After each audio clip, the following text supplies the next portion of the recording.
first guest today on Conversations That Inspire is Christina Solomini, and she has become our intern here at Power of One Christian Coaching and Outreach Ministries. I'm really excited to have her here as our first guest for the new year. It's about hope. Christina will introduce herself in a second, but Christina and I have been going places during COVID, so I thought the first guest to talk about hope would be her. So welcome, Christina. Thank you so much for having the courage to come and just talk and share. Tell us a little bit about yourself. Thank you for having me. I'm happy to be here and be chatting with you. So I'm currently a second-year master's student in mental health counseling at Yeshiva University, part of Furkoff Graduate School of Psychology. It's in New York. So I'm currently in my second year, completing my studies. Hopefully I'll be finished by spring, the end of this spring. I've been working alongside with Kim, and we've been going along to rehabs and been getting some great experience with you. So right, so it was kind of like your first time going into a hospital setting and seeing the things that we saw, especially during COVID. Yeah. So today's show is about hope. So, I mean, we all have our perspective about what hope is, and so just share with us, so in the studies of mental health counseling, so from that perspective, tell us a little bit about hope. So for a therapist perspective, mental health counseling perspective, hope is this feeling. It's a feeling of an expectation of something different. Right. And it's that hope that keeps us driving in life, and it helps build our resiliency skills and helps us overcome adversity in times of hardship. Right. So without hope, so that's what we saw, in the rehab, the detox units, people who were totally hopeless. Mm-hmm. And you and I both looked at each other and said, wow. Yeah. Hence why we're talking about hope, because we saw people who were totally hopeless, successful people, right? So when we asked people who had a college degree, high school diploma, they all did, and who had businesses, dreams, but here they were taking their first step to hope, to recovery, but COVID wasn't nice. Yeah, it kind of brought us all into this hopeless place. Right.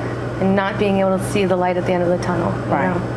Yeah, so hope, actually, just talking about hope for myself and my experience, I know what it felt like to be hopeless, and you've heard some of these stories in the room when I was talking.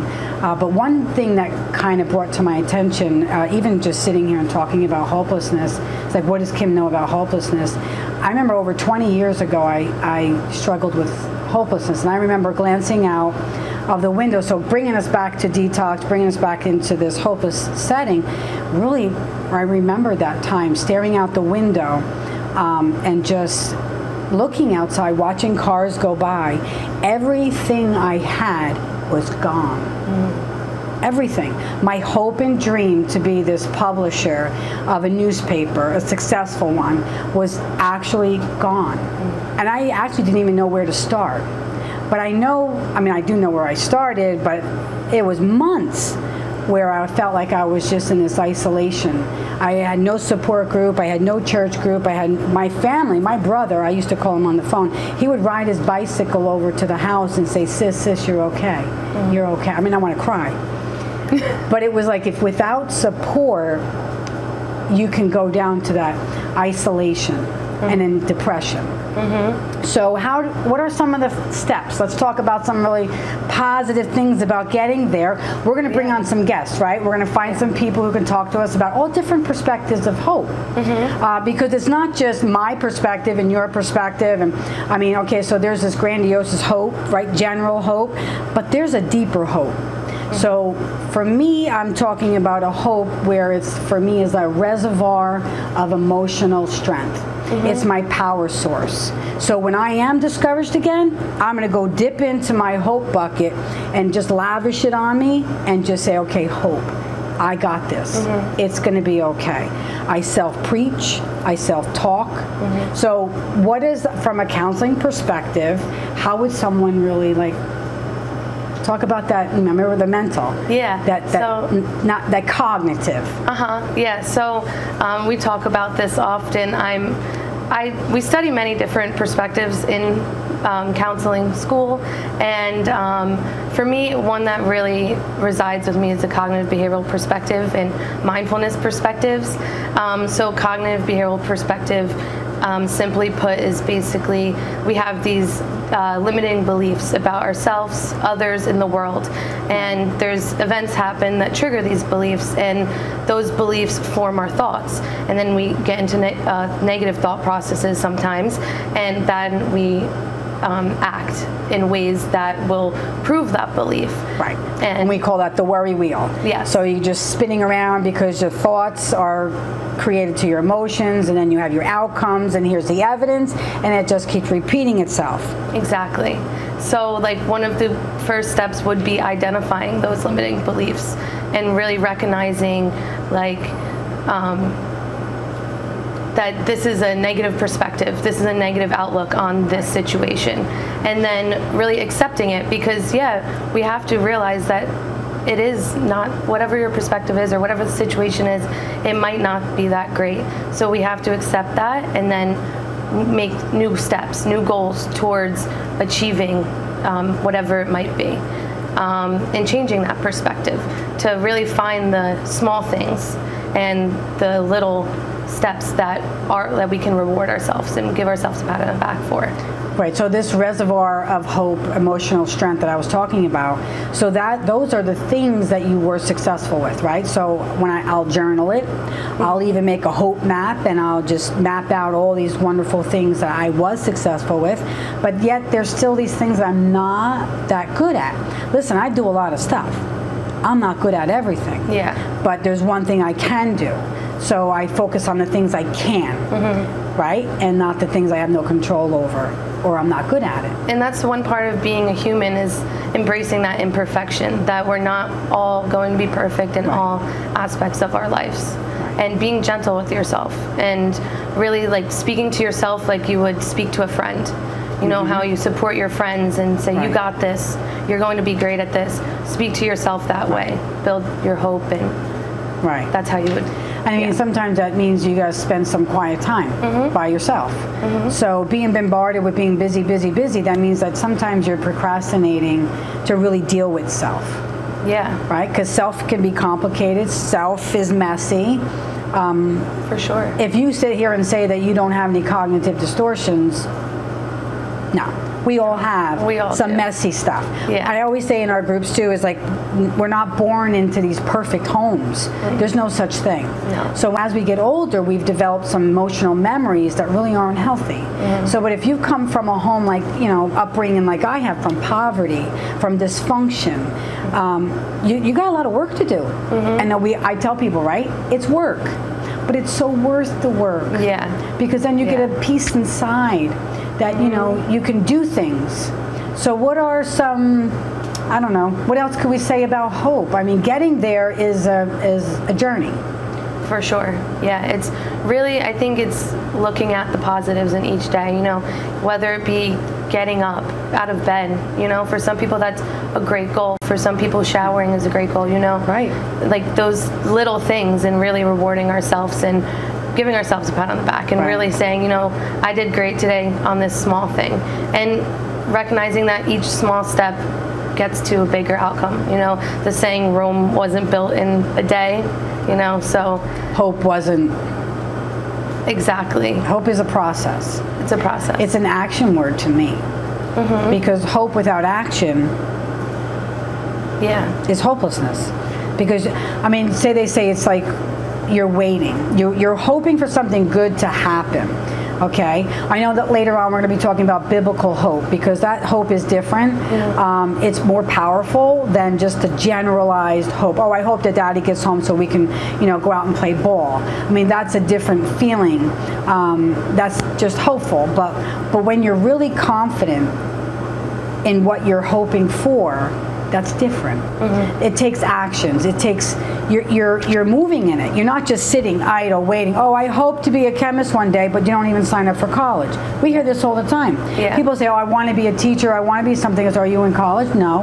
Well, how are you going to get there? So that hope needs to have some baby steps. So that maybe there's this doubt where, well, how can I afford it? Yeah.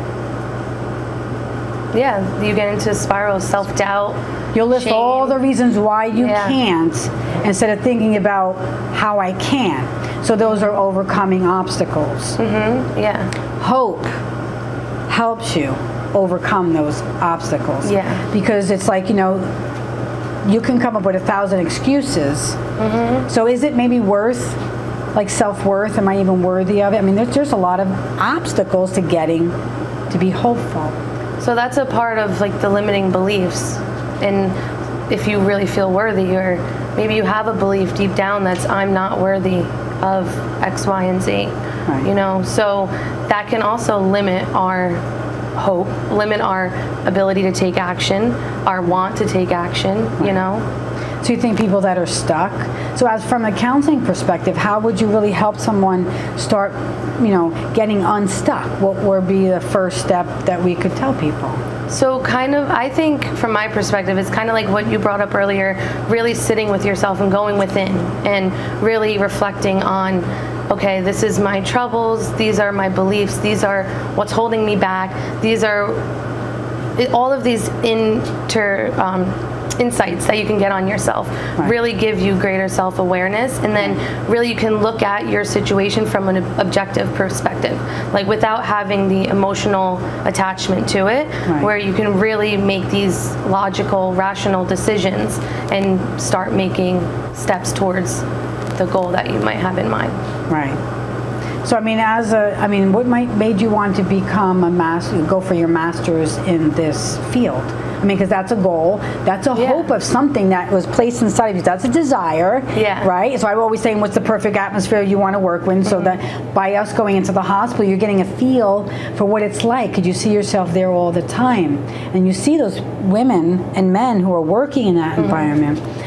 So for that's an awesome thing to help fuel the desire that's already in you. Yeah. So for me, my desire came when I was very young, when I was going through like the identity phase of my life in the teenage years, and I really was just confused, and I was like, what is going on with this world and why can't I understand it? So that's when I would get on the computer, and I remember we had dial-up, so you listen to couldn't use it when the phone was on. Right. You Oh my had to gosh, get on the Christina, internet. you can remember that. Yeah, I remember She's that. on dial-up time. Oh boy, you're dating yourself. Yeah, so I remember going on there searching, like, why do people do this? Why do people act this way? And that was really what was the start for my journey into mental health counseling. Yeah, so and it still is something that I love, and we don't have answers, you know. We have different perspectives of why people do the things they do. People do the things they do, but we don't really have solid answers. You know, everyone's different. Everyone's unique, is what I say. Everyone's unique, yeah. And their pathway to healthy living is different. Everybody. Yeah. So now I always say self-care, right? We were talking about self-care. So one of the things that we do in those groups is to identify the triggers and, you know, making a game plan. What makes you happy? What brings you joy? I mean, how many times did I say that? Yeah. You know, we've seen over 125 people, and they've all heard me say, what brings you joy? What makes you happy? Sometimes I feel like I'm repeating it. So when we do those groups, it's telling me what brings you joy, what makes you happy. COVID sucked the life out of me. I was doing things that I really wasn't supposed to be doing for long term. Yeah. So it's sitting with self. You know, my rhythm is at the end of the year, and we'll be talking to our next guest, our rhythm at the end of the year, I start evaluating everything, and you've heard me say, everything in my life, it's either a wing or a weight. So if it's weighing me down, it's tiring me out, and it's not getting me where I got to go, I got to start looking at that and say, okay, is this the best thing for me now? I do the same work I'm telling other people to do. Yeah. So this is how I keep moving. So it's really what you're being taught. And here I'm learning it and doing it, and I'm like evidence. So I know that the groups that I lead with you together, and they're evidence-based. I mean, they really do work. I'm not perfect. I'm stressed out at times. Yeah. I don't want to get up in the morning. My body is telling me, hey, you're going to have to slow down. Slow down. It gives you warnings. Yeah. But if we don't have this knowledge, we feel like, oh, well, it's whatever. Oh, it's excuses. But it's not what I'm contributing to it. So at the end of the year, it's a great time to just sit with self. Yeah. And if you can't do it alone, you find somebody to do it with. Exactly. There was times in my life I've had years and years of counseling. I have support systems. I have people that can call me out. But I didn't do it alone. Yeah. I didn't do any of my recovery alone. I surround myself with the right people. And that's what we're always telling people. If you're going to surround yourself constantly with negative, you're going to just become negative. So really looking at your relationships, looking at the environments. We remember we saw someone 3 times and said, you know what, your information's right. And he fessed up. And we saw that. And now that took him 3 times. But at least we didn't read about him in the paper. He's back in a group and telling us, okay, now we know your stuff works. Yeah. That was pretty funny when we saw that. I'm not funny that, you know, but it's nice to hear the feedback. It is. We need evidence. So thank you. Listen, we're going to come back. We're going to bring our next guest. Did you ever do fasting? No. Not like really, this. So you're going to learn something today. So let's just take a break and then we'll bring our next guest on. Thank you. I appreciate you for having me here. Yes. Hi, so we're back and our next guest with us is Laura Orbee. We hear a lot about her cooking, right? She does a lot of great work for us, and so we're happy to bring our guest on us, Laura Orbee. So Laura. Thank you, Kim and Christina. It was so great listening to you. I love working with you. We've done many of these things together and I love it. And I know we're focusing on hope today, and this is so amazing. I just love how God works. I got up this morning, and my quiet time, being by myself. Mindfulness. And this was my reading for today, and I just think it's so amazing. Hope in Christ, and you will be protected from depression and self-pity. Hope is like a golden cord connecting you to heaven. I mean, that was just, and then there's scripture to back that up, but just such a beautiful way to start my day, because I knew I was going to be here today doing this interview with you about hope and talking about hope and whatnot. So I think that's so cool. It goes right to what we were saying about having hope as a reservoir of emotional support and help. Absolutely. And so you're here today talking about what we normally do at the beginning of the year. We do. Which is our spiritual fasting. Right. So some people fast just for fasting for medical reasons or whatever, but we're talking about a spiritual breakthrough. I have my handouts because a couple of years ago we started I'm flipping. It's fine. That's right. So with COVID, we can't do anything that we normally would be doing. No. But we can still do our fasting for breakthrough. Right. So when we're talking about fasting, especially now talking about hope, what better way to fast in the presence of God if you're looking for God? So that verse that you have there is the rope, okay? Fasting is a pathway there. Right. This really makes sense. This is awesome. That, you know, God knew we were going to do this, and He knows that people are so hopeless right now. They are. I mean, I know we're going to bring another guest on about hoping in God, but it was like, now we're just talking about fasting, talking about hope. Now, this fasting that you see churches and people everywhere doing this spiritual fasting during the beginning of the year, especially now, okay? What is fasting? What are some of the benefits? Give us your little feedback on fasting. Well, there's several different types of fasting. Right. Okay. People have to realize fasting is a healing therapy. It's healing for you spiritually, emotionally, and physically. Right. Okay, so that's the number one thing. A lot of people, like I said, fast different way. There is the fast where you're just drinking water. When Jesus went into the desert, he just drank water.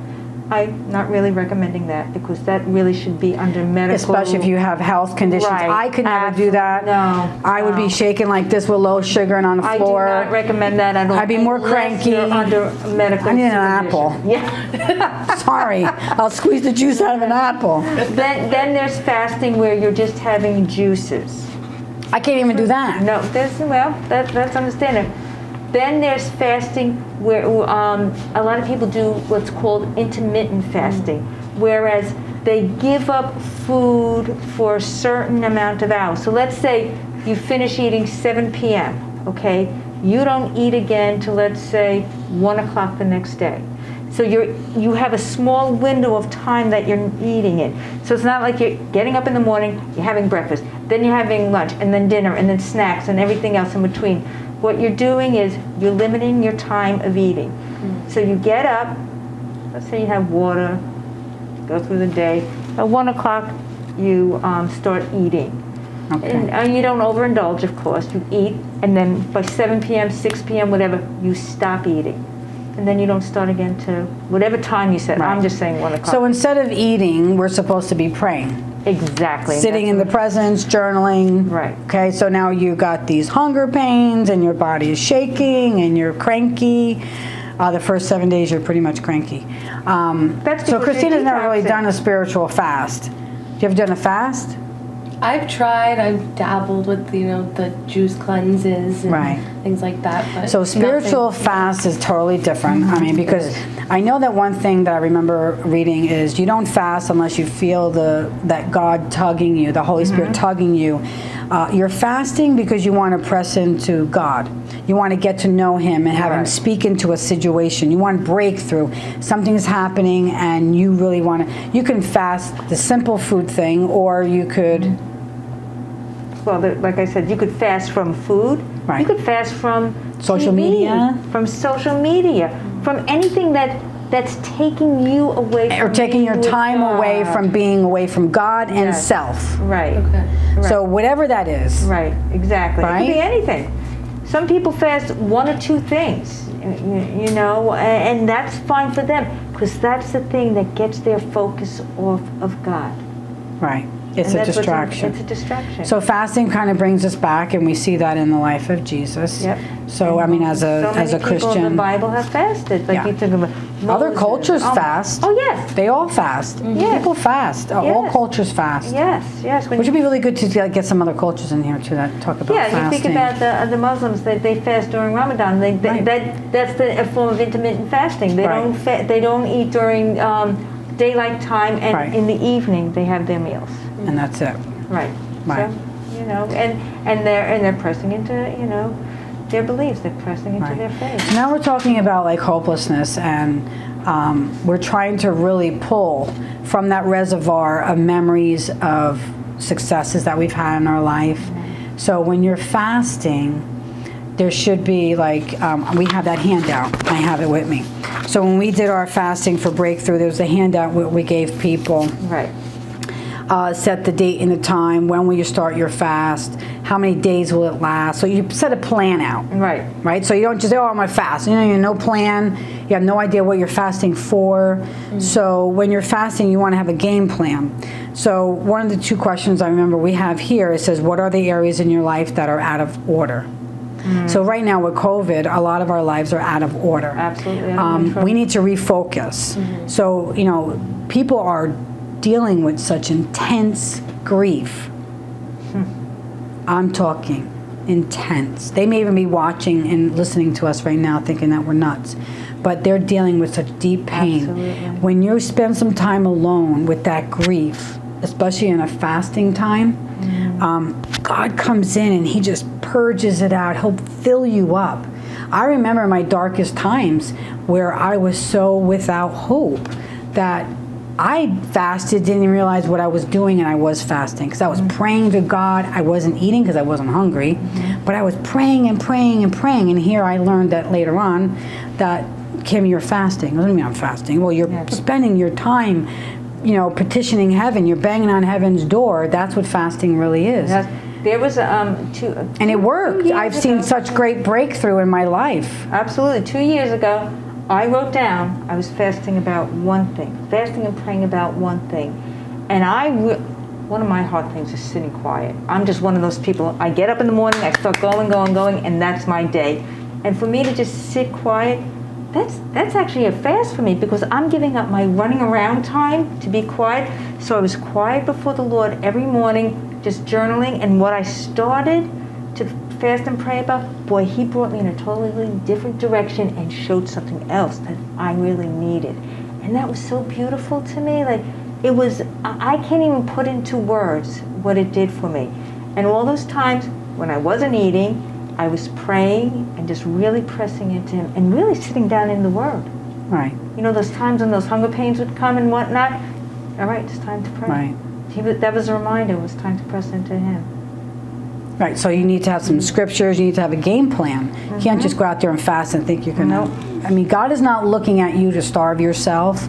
He's looking at your heart. Right. You know, it's a heart issue. So kind of like depriving your body of those desires, you're positioning your heart to receive something from God. Right, exactly. Because some of these things that we're going through, only He can answer. Only He could be our hope. Only He can do something.